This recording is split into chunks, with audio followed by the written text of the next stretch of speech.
بالله من الشيطان الرجيم. بسم الله الرحمن الرحيم.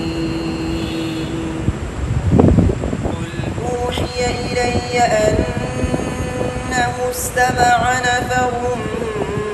من الجن فقالوا إنا سمعنا قرآنا عجبا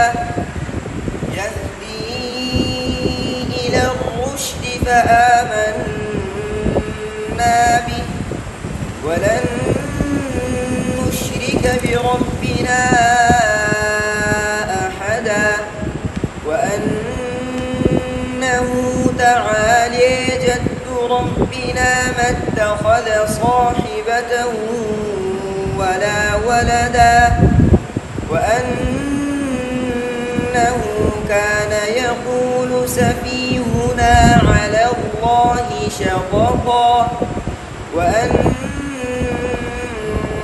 ظننا أن لن تقول الإنس والجن على الله كذبا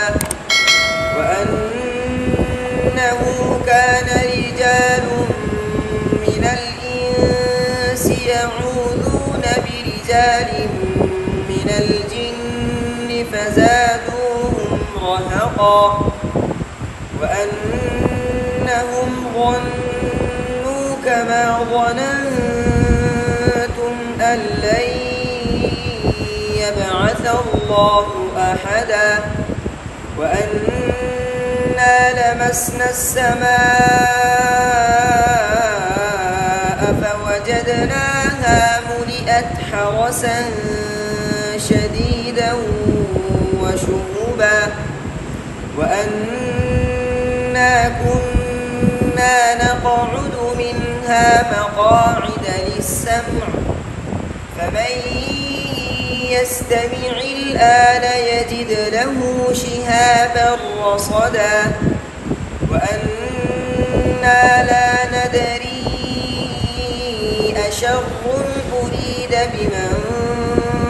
في الأرض أم أراد بهم ربهم رشدا وأنا منا الصالحون ومنا دون ذلك كنا طرائق قددا وأنا ظننا أن لن نعجز الله في الأرض ولن نعجزه هربا وأنا لما سمعنا الهدى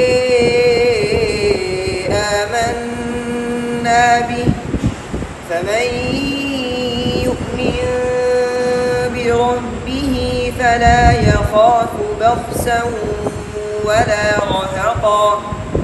وأنا منا المسلمون ومنا القاسطون فمن أسلم فأولئك تحروا رشدا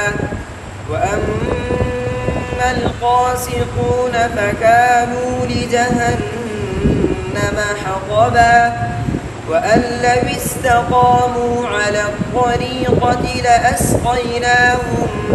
ماء غدقا لنفتنهم فيه ومن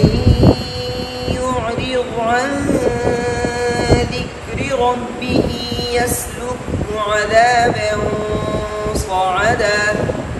وأن المساجد لله فلا تدعوا مع الله أحدا وأنه لما قام عبد الله يدعوه كانوا يكونون عليه لبدا. ये पहले रुकू में दो इख्तिलाफ है और दोनों इख्तिलाफ दोनों रावियों के लिए इस पर दोनों रावी मुत्तफिक है यानी क़िराअत इमाम किसाई उनके दोनों रावी अबुल हारिस और पूरी किसाई تعالی کے اندر ایمان لائے، عیدے یہ ایمان لائے، ان دونوں ایمانوں میں دونوں راوی متفق ہیں۔ قال إنما أدعو ربي ولا أشرك به أحدا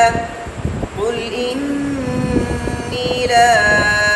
أملك لكم ضرا ولا رشدا قل إني لن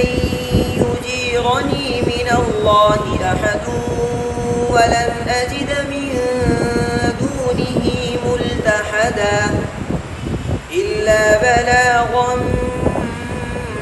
من الله ورسالاته ومن يعص الله ورسوله فإن له نار جهنم خالدين فيها أبدا حتى إذا رأوا ما يوعدون فسيعلمون من أضعف ناصرا وأضل عددا قل إن أدري أقريب ما توعدون أم يجعل له ربي أمدا عالم الغيب فلا يظهر على غيبه أحدا إلا من ارتضي من رسول فإنه يسلك من بين يديه ومن خلفه رصدا ليعلم أن قد أبلغوا رسالات ربهم وأحاط بما لديهم وأحصى كل شيء عددا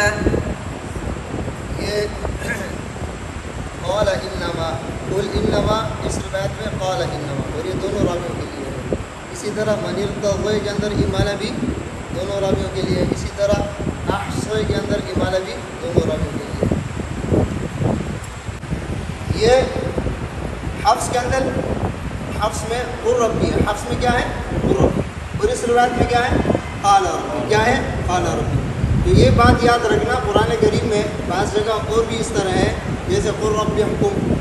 قل رب احکم، قال رب احکم، صحیح ہے، تو وہ اس طرح لکھا ہوا ہے، اس طرح لکھا ہے قال رب احکم کو ایسے لکھا ہوا ہے قال، بات سمجھ میں آ رہے ہیں نا؟ آپ کو ایسے اس لیے لکھا ہے کہ بعض روایات میں وہ قل ہے، بعض میں کیا ہے قل ہے۔ اگر اس کو ہم اس طرح قال اس طرح لکھ لیں گے نا تو قال والے کے لیے تو پڑھنے میں صحیح ہے، لیکن قل والے کے لیے صحیح نہیں۔ یہ جو لکھا ہوا ہے اس کو اگر ہم قال بھی پڑھیں گے نا تو صرف حرکات کی تبدیلی سے پڑھیں گے، کس سے پڑھیں گے قال، بات سمجھ میں آ رہا ہے؟ اس کو الگ لکھیں گے نہیں، رسم الخط اسی طرح ہوگا، رسم الخط اسی طرح ہوگا، بات سمجھ میں آ رہی ہے؟